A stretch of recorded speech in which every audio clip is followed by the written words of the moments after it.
আলহামদুলিল্লাহ। টনাটনি সংসার থেকে সবাইকে স্বাগতম। খাবার যত সিম্পল হয় তত বেশি মজাদার হয়, তাই না? আমার কাছে তো তাই মনে হয়। আপনাদের কাছে কেমন মনে হয় অবশ্যই কমেন্টে বলবেন। শুধুমাত্র জিরা ফোড়ন দিয়ে আলু এবং পেঁয়াজের কলি ভাজা কি কখনো খেয়েছেন?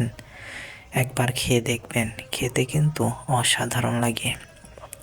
পেঁয়াজ রসুন ছাড়া শুধুমাত্র হলুদ, মরিচ, লবণ এবং জিরা ফোড়ন দিয়ে এই ভাজাটা খেতে অসাধারণ লাগে। বিশেষ করে শীতের দিনে গরম ভাতের সাথে এই ভাজাটা অনেক ভালো লাগে। দেখুন, ভাজা প্রায় শেষ, কিন্তু কালারটা এখনও সে আগের মতোই আছে, তাই না?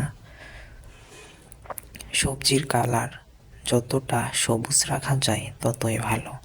সবুজ শাকসবজি খেতে অনেক মজাদার এবং পুষ্টিকর, তাই যতটা সম্ভব সবুজ শাকসবজি খাওয়া উচিত এবং রান্নার পরেও যেন সেটার কালার ঠিক আগের মতোই থাকে, এদিকে নজর দেওয়া অতি জরুরি।